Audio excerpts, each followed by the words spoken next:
Yeah. Hey, Bukowski, it's Murphy. Hey, Murph, what's up? Harry Kello came by today. You remember Harry. He retired a few years ago. His wife just died, so he likes to come in a couple times a week, talk shop, tell bedtime stories to the rooks. Starts every sentence with, the way things used to be, guy living in the past. Yeah. What about him? Anyway, we're making small talk. Guy says he can't complain. Then all he does is fucking complain. His dead wife, the leg he got shot in, his crappy pension, but then he stops when he sees the picture Marty snapped of your kid. Just stares at it. I said, what is it? You know the kid? Thing is, he ain't looking at the picture. He's looking at the name, because I got it written down at the bottom. He knows that name, Slevin.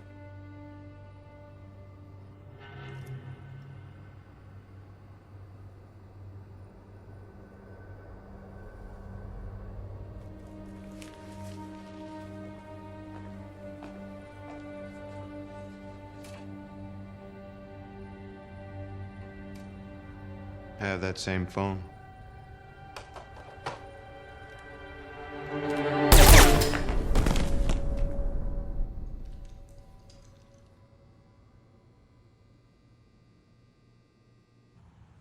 About an hour later, the phone rings. It's Harry. He's talking like a goddamn machine gun, going on and on about a horse race back in '79. Aqueduct. 7 horse, 10th race. Ring a bell?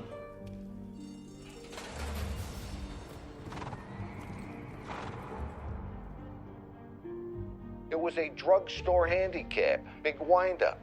Around the time the boss, the rabbi, set up shop in New York before people started waking up with knives in their bags. Anyway, he goes on about this local legend, about this kid. His name was Max. Max placed a bet with a bookie named Roth. Roth laid the bet off on you.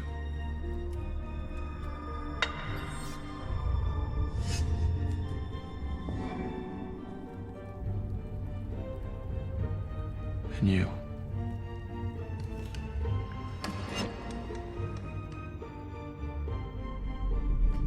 But when the rabbi and the boss find out the fix is in, well, they are the opposite of happy.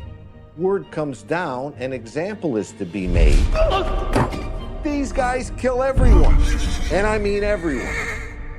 Max, his wife, his kid, Roth, even his goddamn horse died.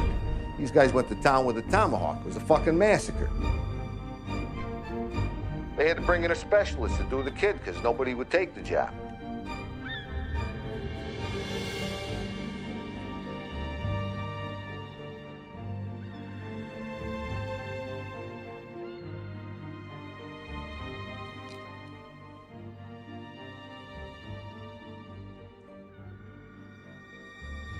What have you done with my son?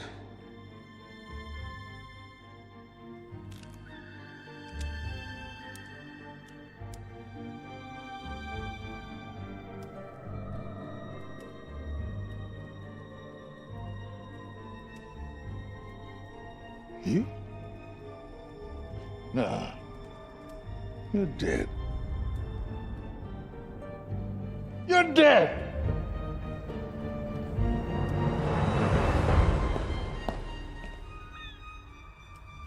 So, Harry's going on about how they had to bring in a specialist to kill the kid, but I ain't seeing the connection. So I says, Harry, what does any of this have to do with the case? He says, the horse's name. I say, what about the horse's name? He says the horse's name was Lucky Number Slevin. What is your name? Slevin Kalevra.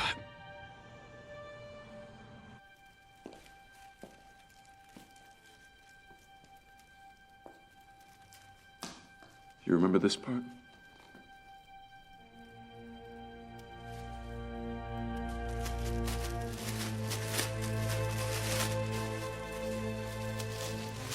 Please! I have a family. Not anymore, you don't. Henry! You fucking bastard! You fucking bastard!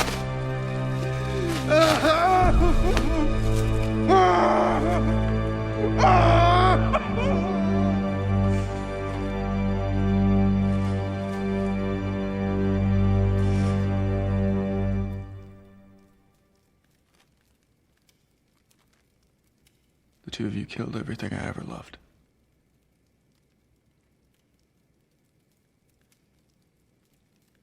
Fuck you both.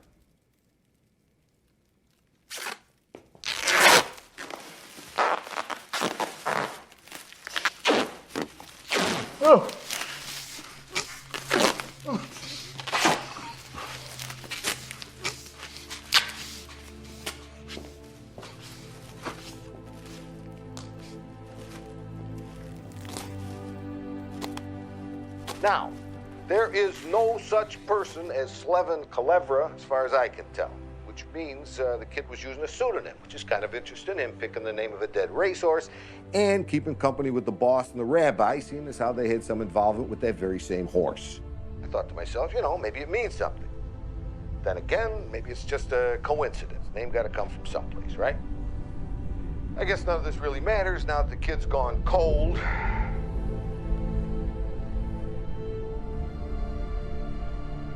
Ah, one more thing. We got a new guy in the precinct. Jewish fella, funny little guy, talks a lot.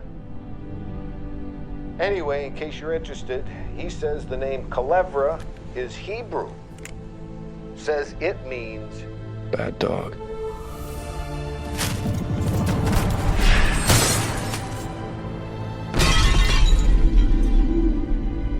"20 years ago, he used to be my bookie. I used to sign my paychecks over to him.